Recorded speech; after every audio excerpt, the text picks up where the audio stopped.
How's San Francisco? It's great. Like I think that a lot of people told me it was going to be a dystopian hellscape, and it's not that bad. Wait, it's the first time you've actually gone, right, to the JPMorgan Healthcare Conference? To this one, yeah, this specific conference. And what's your first impression of it, I guess? Is there anything that surprised you? I guess what really surprised me was the security. Like I've been to conferences before where it's kind of like you can't even go into the hotel without like your pass, and they're really strict about it. So I guess that was probably the most surprising thing. But other than that, it's the meetings are cool. The conference, it's still a conference, right? Like it's not. I'm not going to be like, oh God, this is the coolest thing I've ever seen in my life. Although that did kind of happen here there was a company that was presenting that has, I guess, like you can call it like drug GPT, right? It's like artificial intelligence, but used to like find new drugs. And that was really cool. I did a deadlift. 1, 2, 3. Hegemony. Okay, good. Okay. What two? Hegemony. Barges. This is an after-school special, except I've decided I'm going to base my entire personality going forward on campaigning for a strategic pork reserve in the U.S. Where's the best squid ink pasta? These are the important questions. Is it robots taking over the world? No, I think that like in a couple of years, the AI will do a really good job of making the Odd Lots podcast. And people will say, I don't really need to listen to Joe and Tracy anymore. We do have Cha-ching. The perfect guest. You're listening to Lots More, where we catch up with friends about what's going on right now. Because even when the Odd Lots is over, there's always lots more. And we really do have the perfect guest. We're talking to James Van Geelen of CitriniResearch.com, also known as Citrini on Twitter. You might remember him. We had him on Odd Lots back in August to talk about weight loss drugs, including Ozempic, and how they were going to change everything. That was kind of a prescient conversation, I think, because since then, we've seen even more excitement for a lot of these drugs, and the stocks have taken off even more. James, is that what everyone's talking about at that conference? I think it's split kind of 50-50 between the GLP-1 drugs and then the ADC cancer stuff because of the Cytokinetics acquisition that was announced. I don't like going to conferences typically. Every once in a while they're okay. But what is I know the JPMorgan Healthcare Conference, I know it's a big deal. Why is it such a big deal? What is it exactly? And why this one in particular? How did it become such an important event for healthcare investors? I don't know the history of the conference, but when you look at the agenda of who's speaking here, it's, everyone that's a big deal, everyone that you would want to know what they're doing, they're kind of here. I think there's even more value in just sitting in some of the hotel bars, overhearing how people are talking, people seem pretty optimistic on med tech and the funding environment. And that's almost more valuable to me than the conference itself. So by the way, we're recording this January 10th, Novo Nordisk hitting yet another all-time high right now. It's kind of crazy, Tracy, for all of the hype about the GLP-1 drugs, A, the stocks keep going higher, and B, I feel like every day there's some other article or thing about here's another thing that they do well or another area that we're researching that shows promise where it's not just about weight loss, compulsion or other things. It's pretty wild how this is not slowing down. This is my opportunity to reject the idea of the Odd Lots curse and that we top tick a lot of these things. We did not top tick Novo Nordisk stock. Okay, There's a bunch that we haven't top ticked. Yeah.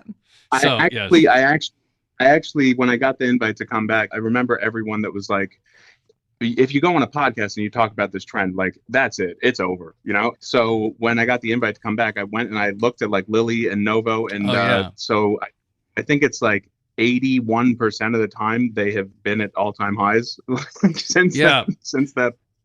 So I think we can put the Odd Lots curse rumor to... We're not trying to time the market. We're not here to make recommendations, but we are just trying to establish that not every time we talk about a trend, it's at the top. And I'll just say the other one, we've done multiple episodes over the years, over the last year, relating to NVIDIA and semiconductors. And Tracy, NVIDIA at another all-time high today. So we're just getting these on the record. We're just journalists who want to be timely. We're just journalists who want to be... We just want to be timely. Okay, so within the GLP-1 world, what's hot? What are people talking about? What's interesting within GLP-1s? Well, there's two main things, right? You got the oral drugs. And like Lilly's CEO had a fireside chat type thing. And I had this big realization. I don't know if this was like common knowledge among people that are healthcare specialists, but I had a big realization that basically with these oral drugs, it's not so much about the fact that like patients don't want to use these auto injectors, because as we've seen, people are pretty much fine with the auto injectors. The thing is, the auto injectors are super expensive and like very supply constrained. So it's kind of like the oral drug, right? Like it's very easy to make a pill.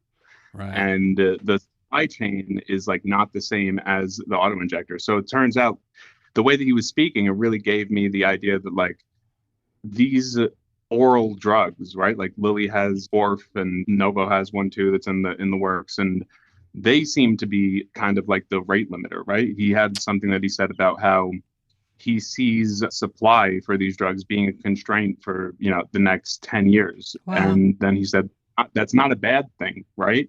Because we have, we have, 500,000 people in the US that are on these drugs and 110 million people that theoretically could or should take them.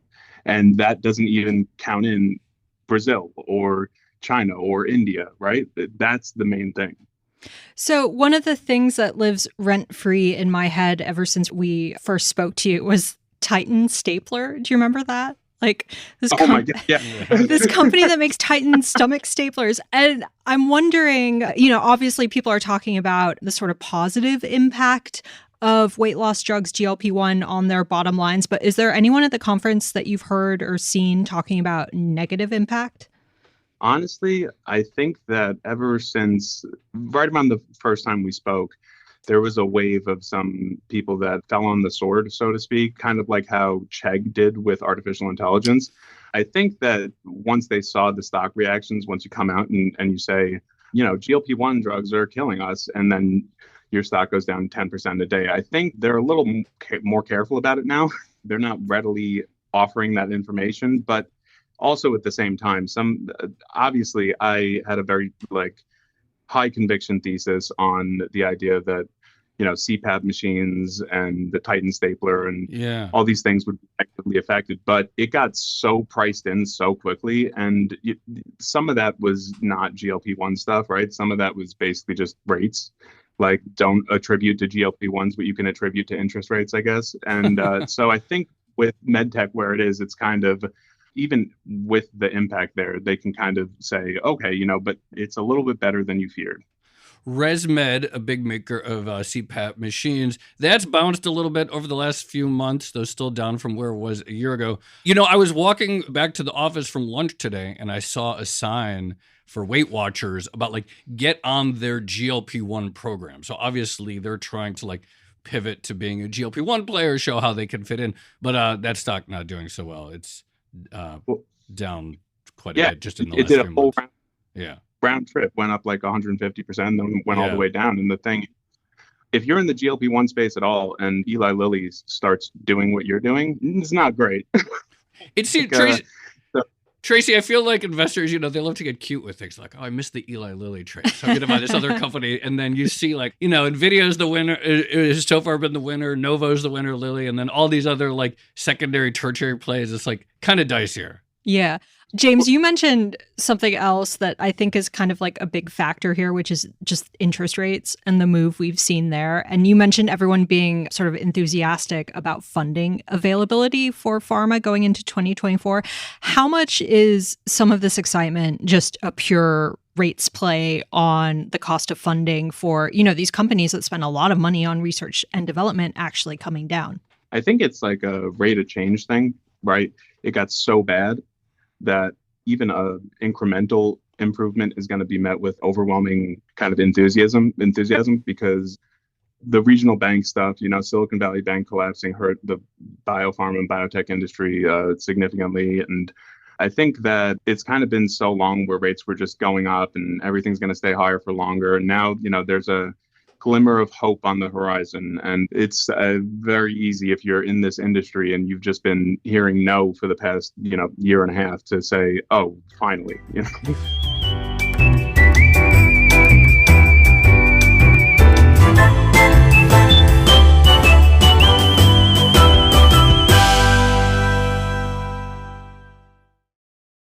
Wait, can we go back? I think you said there were like two things in the GLP-1 space. You mentioned auto injectors, and so I was curious what the other one was.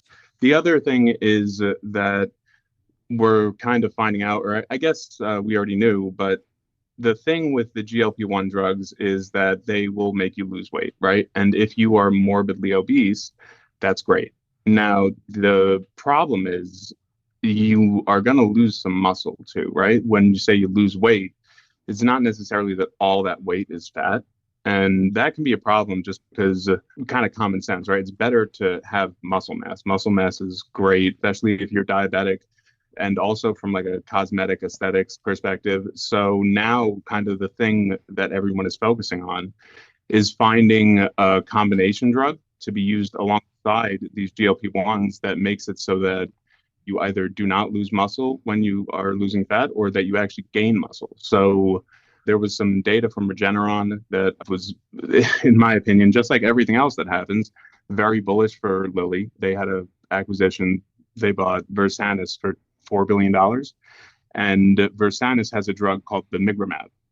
And when you combine bimigramab with, semaglutide or another GLP-1 drug, the phase 1 trial was showing that you will lose 12% of your body weight, but you will also increase your lean muscle mass by 6%, which is a cheat code, right? Like there is nobody who doesn't want to lose 10% of their body weight and then also gain lean muscle mass. But it's also very important with like the elderly population, because if they get weaker, then they're more at risk for falls or injuries, and making sure that like bone mineral density stays high. So but at the same time, it's also, if you make this drug, that seems like a money printer to me.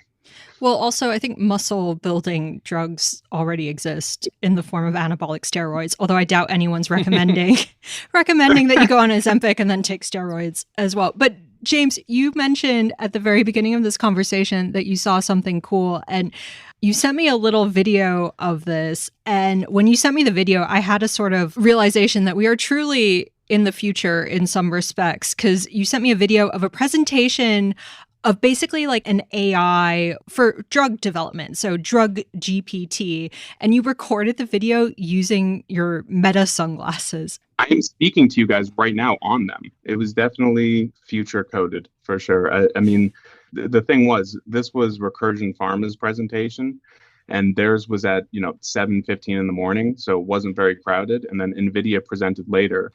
But Recursion was the one that had the demo. They did it right in front of you. It's like if you loaded up ChatGPT and started asking it questions, but it's called Low. I call it Drug GPT just because it's funny, but they opened up this program and then they said, give us a list of molecules that are going to target RAF1, and it just gave them 50 new drugs, and then they can refine it down based on how likely it is to have this side effect or that side effect, or what the structure activity relationship is, or the dose response curve, just based on this predictive AI. And so how do we know it works? Well, I mean, how do we know that the program works? Well, yeah, I mean, they give you some molecules and stuff, but like, how does anyone know that ultimately where does it go from there? What's the evidence that this is, produces drugs or finds new combinations of molecules faster than traditional routes? Well, when he was doing it, you kind of, in the audience, you have to assume that there are some people that know biochemistry pretty well. And they got into some stuff that, I couldn't really follow, but he was talking about how, if there are any chemists in the audience, you'll recognize this drug looks a lot like this drug. And basically they went through the whole, I mean, the thing is, I dropped out of med school, right? So like I could follow this for very limited amount of time. But I think the main point that they were getting across was that in biotech and biopharma, they spend so much time and money on things that might just not work. And if you have a program that can basically make you faster to fail, right? Where you're kind of figuring out what's going to be a waste of time and what might not be more effectively, that's huge, right? Maybe it's not that this is going to find the cure for cancer, but the company that, eventually does find the cure for cancer, they're going to be a lot more efficient with it because they're not going to be wasting their time on stuff that, maybe this program can tell them obviously won't work. How often are people mentioning AI in general at that conference? I'm curious if it's sort of like infiltrating to the degree that it seems to be in financials conferences, for instance. Oh yeah, it was a ton. I mean, Lilly didn't mention AI, Novo didn't mention AI. I guess they have their own thing. But then, you had Sanofi, Amgen, both talking about their new AI platforms. And NVIDIA was here, right? NVIDIA presented here and had a whole thing about their predictive analytics platform and BioNemo. And it was, I mean, you guys should have seen when the presenter from NVIDIA concluded her speech. It was like Night of the Walking Dead. Literally the entire audience just like shambling up, like just trying to get a little bit of the NVIDIA magic and speak. And crazy. Oh, that's always the most awkward moment at conferences when the speakers get off stage and everyone kind of like awkwardly stands around waiting for their chance to introduce themselves and network. Hand them a card, tell them about their company. Yes, totally. Yeah, I was worried it was going to get violent, and like the other thing, the ratios at these conferences, like finance conferences, not great. And like this is like a woman with 90 men and 2 women just dissenting. It was like not the coolest scene. By the way, Tracy, you know what stock is at basically the same level it was 10 years ago? I have no idea. Pfizer. Oh, so that's one company that my understanding is not in the game at all on GLP-1s. Of course, it went nuts in 2021. Yeah. And the hot thing was COVID injections. But obviously, I think many fewer people these days are getting boosters than people may have expected 2 years ago. And that stock is literally where it was. No, maybe it's paid dividends and stuff since then. That stock is literally where it was in 2014. So don't miss the GLP-1 boat. Pfizer had an oral GLP-1 and ditched it. The side effects were just too bad. And that's going to be like a serious risk to look out for, right? Because, with the oral preparations of these like peptides or like any really like endocrine drug, there's always, it seems at least, I don't have science to back this up, but it seems like when you have an endocrine drug and you're trying to turn it into an oral instead of, an injectable, the side effects get really crazy. And that's definitely, I think the biggest risk to like Lilly, Novo, would be one of them gets the oral and the other one has side effects that are way too bad, right? Because like I said in the beginning, right, that the oral drug will make it so that they can take advantage of this huge demand, right? They're constrained by supply, but the supply of the oral drug would, kind of alleviate that. And if one of them has it and the other one doesn't, that could really change the landscape. So, James, in addition to bringing us dispatches from the JPM Healthcare Conference and being our sort of eyes on the ground, our sunglasses on the ground, maybe, what else are you going to do in San Francisco? Like, who are you talking to while you're there? Oh, I message all the people that I know that have a kind of venture capital healthcare vibe, and I'm not really super involved. Like, I just like trade and, I'm in my own office and trading, and I'm not super linked up with all the finance people. So I didn't get invited to any of the like events or anything, but I can still have a good time in San Francisco myself. James, I think that's it. Oh yeah, go ahead. I just want to say, Joe, wow, you are a really good musician. Finally a little respect around here. No, I appreciate that. I met James in person at our concert in December. It's very kind of you to say on air. Thank you so much. I was surprised. I kind of expected it was a joke, but you are a real musician. Very, very nice of you to say. Great. Let's leave it here. This is a great place to end it on this note. Let's leave it here. That's a great place to end it. He kind of broke up there at the end, so I don't know if we got that on audio. I think we did. I heard it. Darn. I heard it. Lots More is produced by Carmen Rodriguez and Dashiell Bennett with help from Moses Ondam and Cale Brooks. Our sound engineer is Blake Maples. Sage Bauman is the head of Bloomberg Podcasts. Please rate, review, and subscribe to Odd Lots and Lots More on your favorite podcast platforms. And remember that Bloomberg subscribers can listen to all our podcasts ad-free by connecting through Apple Podcasts. Thanks for listening. It's drug GPT, Joe. Oh.